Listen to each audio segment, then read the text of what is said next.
स्थापकाय च धर्मस्य सर्वधर्मस्वरूपिणे अवतारवरिष्ठाय रामकृष्णाय ते नमः।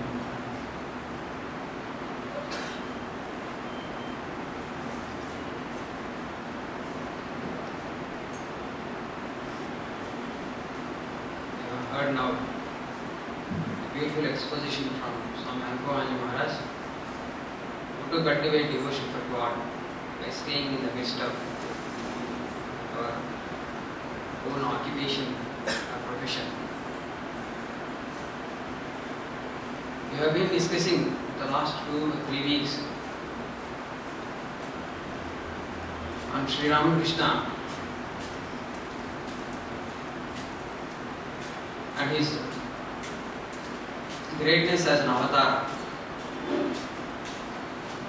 We all know that among the 16 sannyasa disciples Sri Ramakrishna had, Swami Vivekananda is the greatest.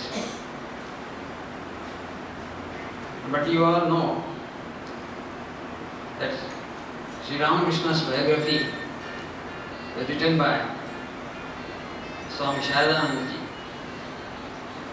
We all feel that had Swamiji written the biography, it would have been better. Because Swamiji we consider as the greatest disciple of Sri Ramakrishna. But why Swamiji did not do that? Once a disciple of Swamiji, householder disciple of Swamiji, Sarachana Chakravarti asked Swamiji, so do you think Sri Ramakrishna as an incarnation of God? And Swamiji asks him, tell me what is an incarnation? He tells like Sri Ramachandra, Sri Krishna Paramatma, Buddha, Gauranga, and like Christ. Then Swamiji says, he is greater than all the names you have just mentioned.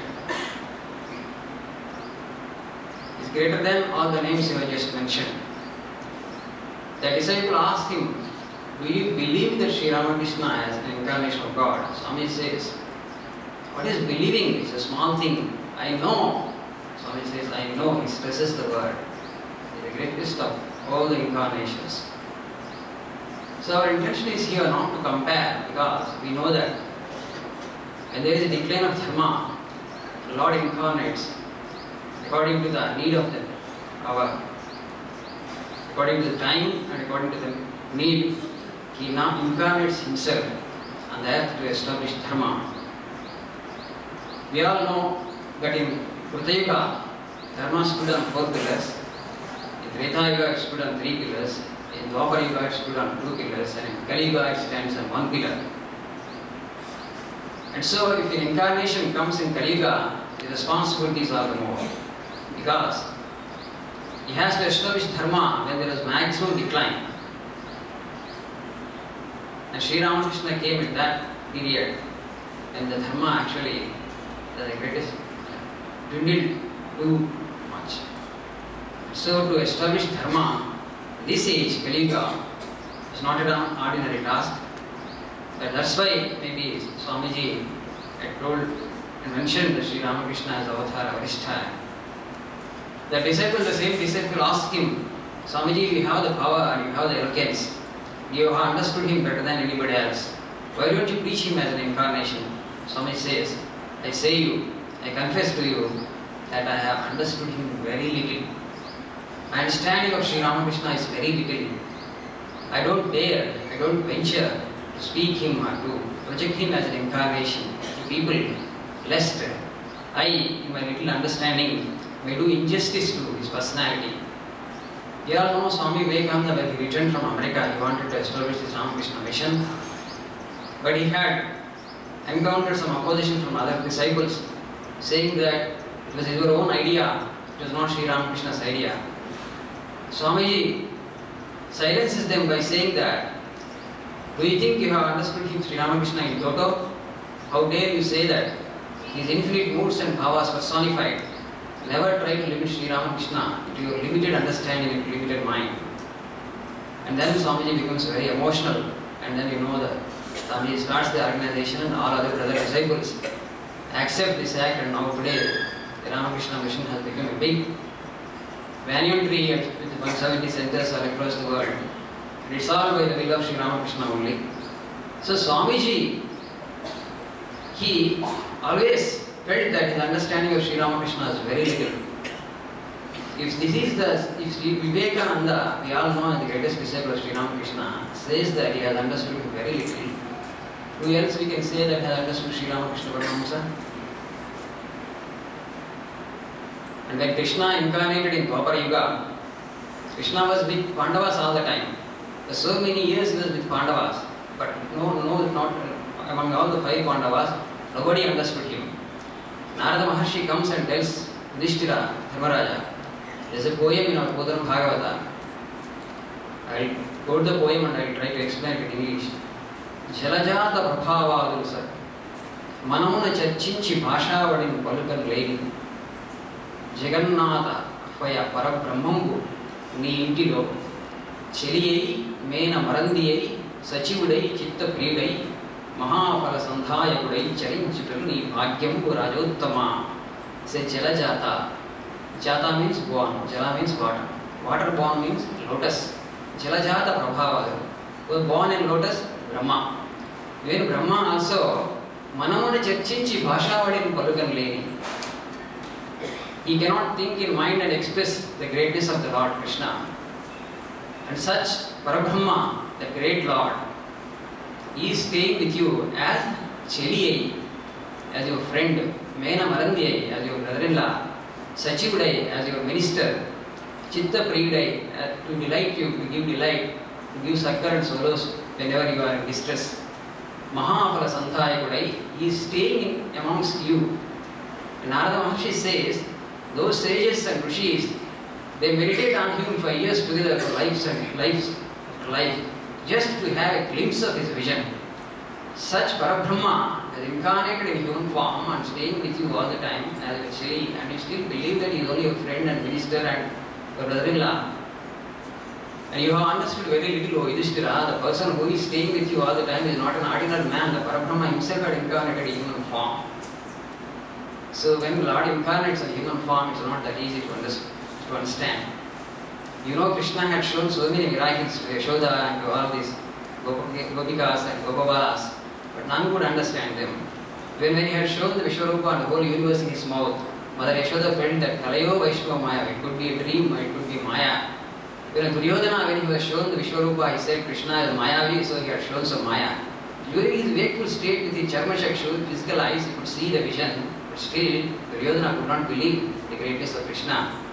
Though in spite of seeing so many miracles exhibited by the Lord in Dwapara Yuga when he had incarnated, the Repal Gopavalakas or Gopikas or Yashoda and Nanda could not grasp the vastness and breadth of the Lord.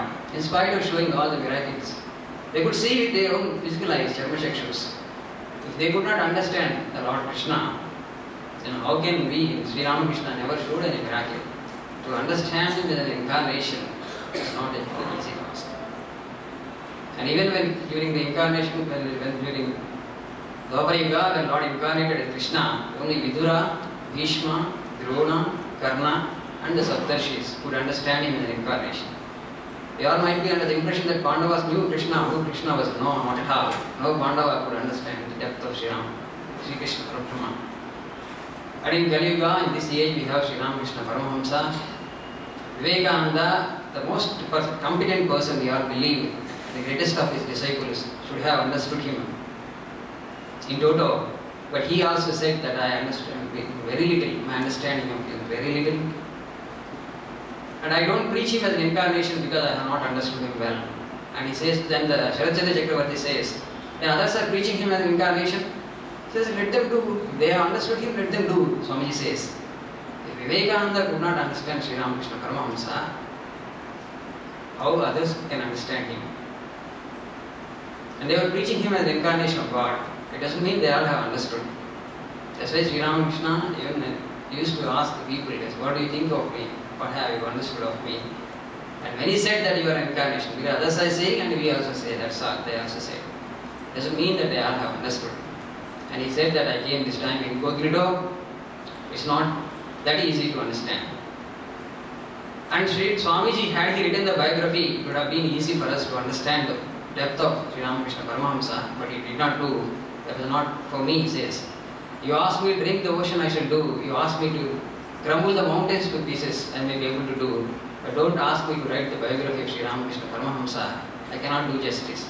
These are the words of Swami Vivekananda. These are the words of Swami Vivekananda that I could not understand the depth and vastness of Sri Ramakrishna's personality. But we are eager to know Sri Ramakrishna through Vivekananda. So only one stotra we have that we are singing here, Achanda Apratyakaryo. If we meditate carefully on this stotra, we understand. In few words, Swamiji summarized what Sri Ramakrishna is. He says he has come to destroy the Samsaya Rakshasa. Krishna and Rama, they destroyed the physical Rakshasas in those ages, but when Sri Ramakrishna incarnated in this age, we all have a Rakshasa lurking within us, the Samsaya Rakshasa. And that Samsaya Rakshasa to destroy has come. He says, Shakti Samudra Samudra Tarangam. See, the whole consciousness, the vast consciousness, infinite, cannot be limited in a human form. So from that mighty ocean of consciousness, a tidal wave arose. Sri Ramakrishna is the tidal wave. We are also waves, we are all small waves. Sri Ramakrishna is giant wave, tidal wave. Shakti Samudra Samudra Tarangam. He says, Advaita Tattva Samahita Chittam. Full of Advaita, saying that only one Lord exists in the whole universe. It's just a living commentary on Advaita, his actions, his life, his sadhanas, everything.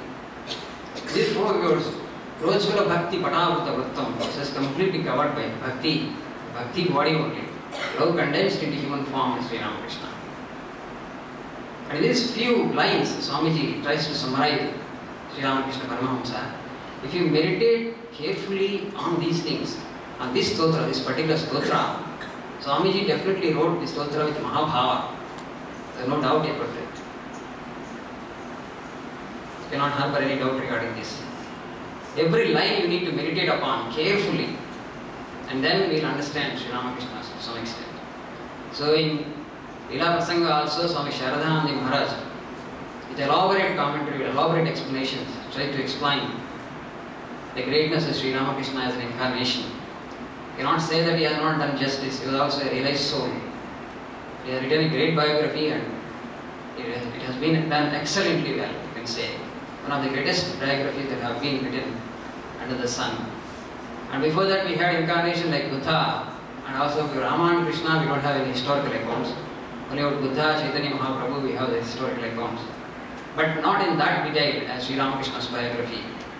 The incarnation's biography in the minutest detail has been written there. And if you can read that, it's a blessing. That phenomenal life, they just lived for 50 years, but the vastness and breadth of the personality, the dimension, the infinite moods and bhavas, you cannot limit, you cannot express in words. As Narada Maharshi said regarding Krishna, even Brahma also cannot explain in words. By thinking in his mind, you cannot limit him in words. As Pandavas could not understand, as Narada Maharshi says, Krishna cannot be expressed even by Brahma. The same way, Sri Ramakrishna also cannot be expressed in words, but for all of us actually, to get a glimpse into his life and personality, we need some prop, some anchor, and this Leela Prasanga provides that. So, as we have been celebrating this 175th birth anniversary of Sri Ramakrishna Paramahamsa, on this great occasion, and I think it's time we read the biography again and again and we explore Sri Ramakrishna. As I have said in my before also, that it's not that easy to understand. And Sri Vivekananda said that my understanding is very little. We cannot just claim that we have understood Sri Ramakrishna. We need to explore him. I think Sri Leela Prasanga helps us to a great extent to understand him, at least to some degree. We have to pray to Sri Ramakrishna, and when we have his grace, when we succeed in getting his grace, then we will be able to understand him to a certain extent. So, I pray to Sri Ramakrishna that he may bless us with right understanding and he may help us to understand him better. Hari Om Tat Sat. Sri Ramakrishna कृष्णार्पणमस्तु।